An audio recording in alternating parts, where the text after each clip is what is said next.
Hello guys, नमस्कार प्रणाम। तो कैसे हैं आप लोग? मॉडर्न क्लासेस चैनल में आपका स्वागत है। मैं विवेक कुमार सिंह सिवान बिहार से। चलिए आज बेसिकली हम लोग बात करेंगे, क्योंकि कल आपको पता होगा कल के चैप्टर में मैंने कुछ क्वेश्चन को डील आउट किया हुआ था। वो एनसीईआरटी पैटर्न का कुछ क्वेश्चन था और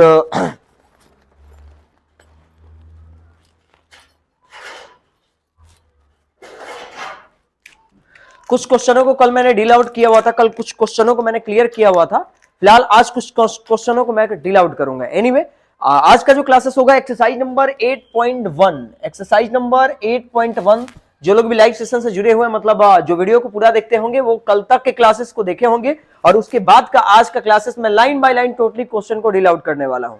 यदि आप घर बैठे बैठे पूरा का पूरा क्वेश्चन डील आउट करना चाहते हैं, पूरा का पूरा क्वेश्चन समझना चाहते हैं, तो वीडियो को पूरा रुक कर देखिए, पूरा का पूरा देखिए, तभी आपको बेनिफिट होने वाला है, तभी आपको मजा आने वाला है। एनीवे, हम लोग वीडियो को स्टार्ट करते हैं बिना टाइम लॉस किए हुए। कल के क्वेश्चन में मैंने 2 नंबर क्वेश्चन तक मैंने बताया था। आज क्वेश्चन नंबर 3 का बारी है, क्वेश्चन नंबर 3 का बारी है। फिलहाल क्वेश्चन नंबर 3 पे हम लोग थोड़ा सा समझने का प्रयास करते हैं। क्वेश्चन नंबर जो 3 है, सभी के पास एनसीईआरटी का पैटर्न होगा, सभी के पास एनसीईआरटी, हालांकि क्वेश्चन आपके सामने भी आ जाएगा।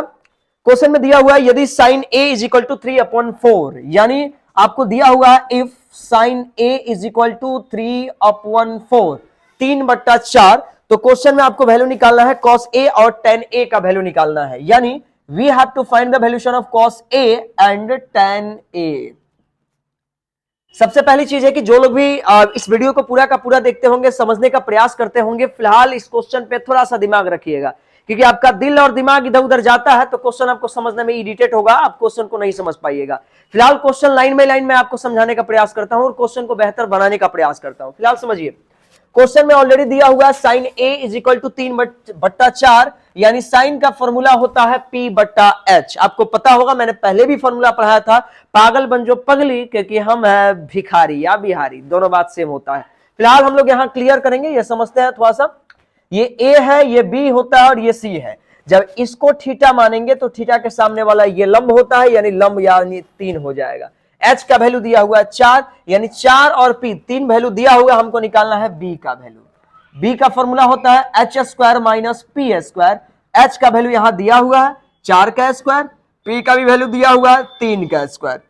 कुछ नहीं करेंगे, 4 का स्क्वायर 16 और 3 का स्क्वायर 9। 16 में से 9 गया, मेरे ख्याल से 7 बचेगा। 7 बचेगा ना भाई? आप लोग से रिक्वेस्टेबल भी होगा, एक बार आप लोग देख आउट लीजिएगा, मतलब देख लीजिएगा। यहां इसका वैल्यू आ गया 7। फिलहाल मैं यहां लिख दूंगा √7, ये आपका वैल्यूएशन होगा जो एक दूसरे के ऊपर डिपेंडेबल होता है।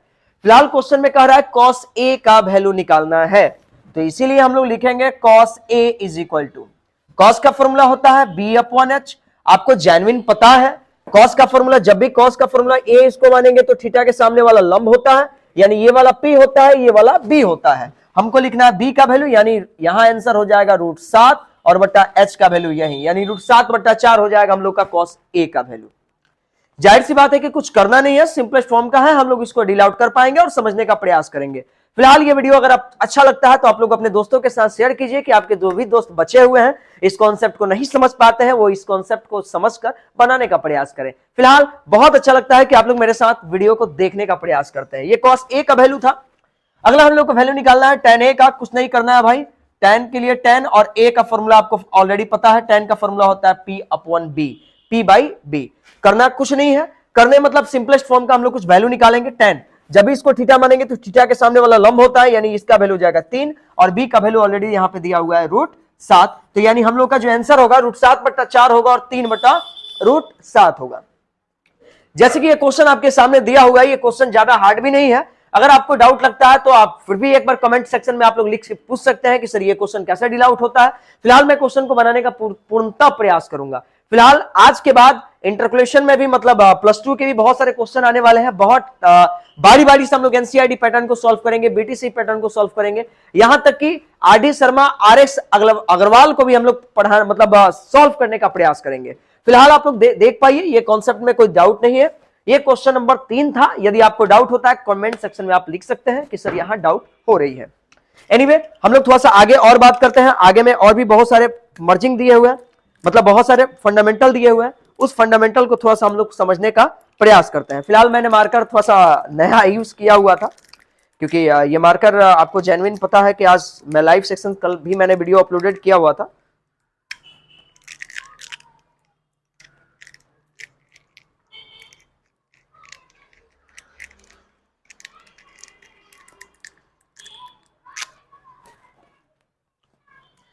चलिए, तो ये क्वेश्चन नंबर 3 था। क्वेश्चन नंबर 3 के बाद हम लोग क्वेश्चन नंबर 4 को समझने का प्रयास करेंगे।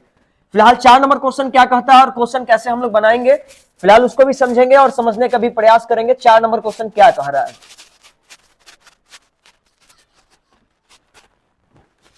और जो लोगों को भी डाउट होगा, 4 नंबर हम लोग क्वेश्चन थोड़ा सा समझने का प्रयास करेंगे। क्वेश्चन में कह रहा है 15 cot a is equal to 8।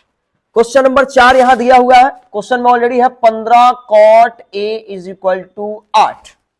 ध्यान से क्वेश्चन समझिएगा तो समझने का ही प्रयास आप कर पाइएगा। 15 cot a is equal to 8, तो क्वेश्चन में कह रहा है साइन ए और सेक ए का वैल्यू निकालना है, यानी we have to find the valuation of sine A and also sec A. दो का वैल्यू आपको निकालना है भाई, डरने वाली तो बात ही नहीं है। सिंपलेस्ट फॉर्म में आप लोग बना पाइएगा, मजा भी आपके सामने आने वाला है और आप लोग भी बेहतर तरीका से इसको बनाने का प्रयास भी कीजिएगा। एनीवे ये क्वेश्चन समझ पाइएगा। 15 cot a is equal to दिया हुआ है 8, तो आपका आंसर हो जाएगा cot a is equal to 8/15। समझ में आया?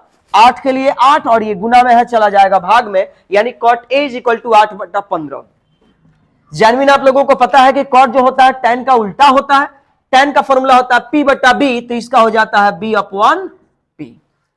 अगर आपको B और P क्लियर नहीं है तो पीछे का वीडियो जाकर देखिए, पीछे के वीडियो देखिएगा तो उसमें ज्यादा का ज्यादा समझ में आएगा। एक वीडियो मैंने लाइव पढ़ाया हुआ है, पूरा का पूरा सेशन मैंने कंप्लीट किया हुआ है। फिलहाल ये आपके लिए इजी भी होगा और लाइन बाय लाइन मैं क्वेश्चन को डील आउट करने का प्रयास भी कर रहा हूं। B और P दे दिया हुआ है तो आपको निकालना है H, और H का फॉर्मूला होता है √P² + B²। P का वैल्यू दिया हुआ है 15 का स्क्वायर और B का भी वैल्यू दिया हुआ है 8 का स्क्वायर। 15 का स्क्वायर करेंगे तो शायद 225 होता है, 8 का स्क्वायर 64 हो जाता है, 5 4 आपका 9, 2 6, एक मेरे ख्याल से 8 होता है और 2 सही है ना, 289, 289। 289 जो हम लोग का मान है, इसका शायद 17 का स्क्वायरिंग होता है, 17 का मान होता है, और मेरे ख्याल से ये आप लोग क्लियर भी कर पाइएगा। 289 का जो वर्गमूल आता है वो आता है आपका 17। फिलहाल हम लोग का वैल्यू जो आ गया 17 आ गया। एक हम लोग सिंपलेस्ट फॉर्म में एक फिगर बना देंगे, this is called right angle triangle. ये भाई साहब ए होंगे, बी होंगे, ये सी होंगे, क्लियर है। जब इसको थीटा मानेंगे तो थीटा के सामने वाले लंब होते हैं, यानी पी का वैल्यू यहां दिया हुआ है 15 और बी का वैल्यू यहां दिया हुआ है 8, और लास्ट में जो मैंने वैल्यू निकाला हुआ है ये दिया हुआ है 17। यानी तीनों वैल्यू हम लोग का फाइंड हो चुका है, तीनों वैल्यू हम लोग ऑलरेडी निकाल चुके हैं। फिलहाल तीनों वैल्यू निकालने के बाद हम लोग को एक वैल्यू ऐसा निकालना है, और क्वेश्चन में ऑलरेडी देखे होंगे साइन ए निकालना है और सेक ए निकालना है, तो डरने की आवश्यकता नहीं है। आप वीडियो को पूरा देखिए तभी मजा आने वाला है। फिलहाल हम लोग वीडियो को कंप्लीट करने वाले हैं। देखिए साइन ए का वैल्यू निकालना है, सिंपल सा लिख देंगे भाई अकॉर्डिंग टू क्वेश्चन। इसका मतलब होता है कि क्वेश्चन के अनुसार हम लोग क्या क्वेश्चन को फाइंड करने वाले हैं। क्वेश्चन में कह रहा है साइन ए निकालना है, साइन का फॉर्मूला होता है P/H, साइन का फॉर्मूला होता है P/H, जैसे कि आप लोगों को पता होगा। P का वैल्यू ऑलरेडी दिया हुआ है P, जब इसको थीटा मानेंगे तो लंब ये होगा, यानी P का वैल्यू दिया हुआ है 15 और H का वैल्यू यहां निकाले हुए हैं 15/17। ये आपका साइन का आंसर हो जाएगा, यही आपका आंसर होगा। और आप लोग एनसीईआरटी पैटर्न के अनुसार देख भी सकते हैं, यही आपका आंसर आने वाला है, कोई डाउट नहीं भी होगा। एक और हम लोग को वैल्यू निकालना है सेक का, और आपको पता है कि सेक जो होता है वो कॉस का उल्टा होता है। कॉस का फॉर्मूला होता है B/H, तो इसका हो जाएगा H/B। जेन्युइन आपको पता है कि H ये चेंज नहीं होता है, यानी H का मान 17 और B, जब भी A कह रहा है तो थीटा के सामने वाला लंब यानी ये आपका B होगा, यानी 17/8 और 15/17 आपका आंसर होगा। जेन्युइन ऐसे ही वीडियो देखने के लिए हम लोग के चैनल को आप लोग सब्सक्राइब कीजिए और बेहतर तरीका से जुड़ने का प्रयास कीजिए। अगर आप वीडियो को पूरा देखना चाहते हैं तो यूट्यूब पर भी देख सकते हैं, यहां तक कि मेरे पैरेटेड वर्जन से भी आप लोग मिल सकते हैं, और वहां से भी क्लासेस को बेहतर तरीका से पढ़ने का प्रयास कर सकते हैं। एनीवे आगे भी हम लोग क्वेश्चन को डील आउट करेंगे। ये फिलहाल 4 नंबर था, 5 नंबर क्वेश्चन क्या कह रहा है उस क्वेश्चन को भी हम लोग डील करेंगे और समझने का प्रयास करेंगे। फिलहाल 5 नंबर क्वेश्चन क्या कहता है उस क्वेश्चन को हम लोग देखते हैं।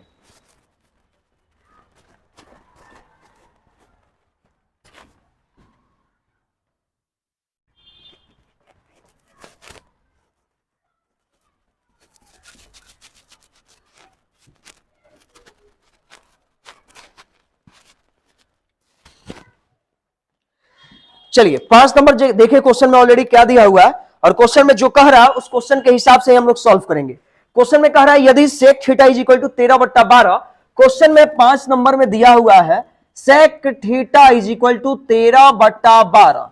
क्या दिया हुआ है भाई? 13/12। तो क्वेश्चन में कह रहा है अन्य सभी त्रिकोणमितीय अनुपातों को मान निकालना है, मतलब जो भी वैल्यू निकालना है सभी का सभी थीटा के रूप में आपको वैल्यू निकालना है।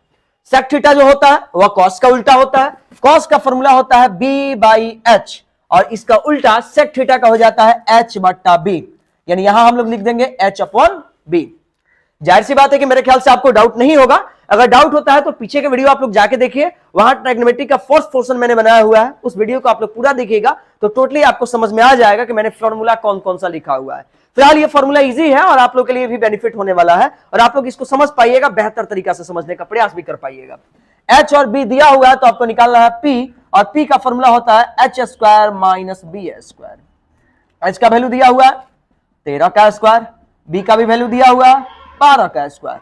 13 का स्क्वायर करेंगे 169, 12 का स्क्वायर करेंगे 144। अगर मेरे ख्याल से 9 में से अगर हम 4 को घटा देते हैं तो मेरे ख्याल से 5 होता है और 16 में से 14 को घटा देते हैं तो मेरे ख्याल से 2 बचता है और 25 का मान जो निकलता है वो 5 होता है। आपको ही पता है स्क्वायर रूट जो फॉर्मेशन हम लोग निकालते हैं वो 5 होता है। डाउट तो नहीं होना चाहिए मेरे ख्याल से, ये सिंपलेस्ट फॉर्म में मैंने आपको मतलब बताने का प्रयास कर रहा हूं कि आप लोग समझ पाइए। फिलहाल इसको मैं ए मानता हूं, इसको बी मानते हैं, सी मानते हैं। जब मैं इसके पहले वाले क्वेश्चन में इसको लंब माना हुआ था क्योंकि ए दिया हुआ था, यहां ए नहीं है थीटा है। जब इसको थीटा मानेंगे तो लंब ये होगा। फिलहाल h का वैल्यू दिया हुआ 13 और b का वैल्यू दिया हुआ 12 यहां और p का वैल्यू मैंने निकाला 5, यानी 5, 12, 13 ये वैल्यूएशन होगा। क्यों होगा? क्योंकि यहां थीटा है, not A B C D. ये याद रखिएगा, ए बी सी डी नहीं दिया हुआ है। अगर एबीसीडी दिया रहता तो हम लोग उसको समझने का प्रयास भी करते, लेकिन यहां एबीसीडी नहीं दिया हुआ है। आगे क्वेश्चन में आपको कह रहा है सभी त्रिकोणमितीय अनुपात निकालना है, यानी सभी ट्रायगोनोमेट्रिक रेशियोज निकालना है। तो जब भी ट्रायगोनोमेट्रिक रेशियोज निकालने के लिए कहता है तो हम लोग क्वेश्चन को समझेंगे और क्वेश्चन को पूरा का पूरा फॉर्मेशन हम लोग को निकालना पड़ता है।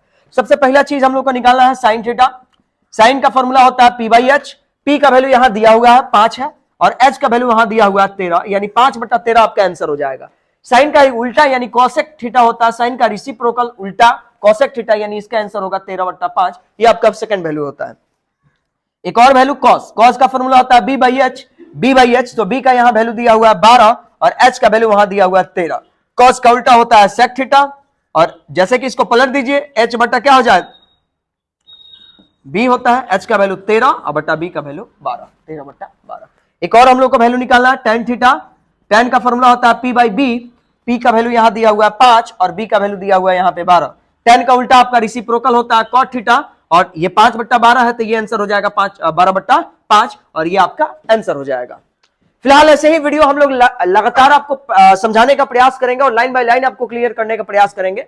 फिलहाल ऐसे वीडियो देखने के लिए मेरे चैनल के साथ आप जुड़िए और लास्ट एक 6 नंबर भी क्वेश्चन है, उसी क्वेश्चन को हम डील आउट कर पा रहे हैं, समझा पा रहे हैं और नेक्स्ट डे उस क्वेश्चन को हम लोग डील कर लेंगे और समझने का भी प्रयास करेंगे। अगले दिन इस टाइप से बहुत सारे क्वेश्चन आपको मिलेंगे जो आपको क्वेश्चन टच आउट करके लाना है और बनाकर आपको क्लासेस में शो अप करना है। एनीवे हम लोग थोड़ा सा और आगे बढ़ते हैं। 6 नंबर क्वेश्चन हम लोग देखते हैं। अगर एनसीईआरटी आपके पास बुक है तो क्वेश्चन नंबर 6 भी हम लोग देखने का प्रयास करेंगे और समझने का भी प्रयास कर पाएंगे। फिलहाल ये सभी का सभी आंसर हो चुका है। अगला 6 नंबर जो क्वेश्चन है वो क्वेश्चन क्या कहता है और क्वेश्चन में क्या कहने का प्रयास करता है, इस क्वेश्चन को हम लोग देखेंगे और समझ भी लेंगे। फिलहाल एक क्वेश्चन 6 नंबर रहेगा जो कल हम बताएंगे, मतलब नेक्स्ट डे हम लोग क्लासेस में सॉल्व करेंगे। और आज भर के लिए इतना ही, अगले वीडियो में हम लोग फिर जुड़ेंगे। तब तक के लिए थैंक यू। जय हिंद, जय भारत।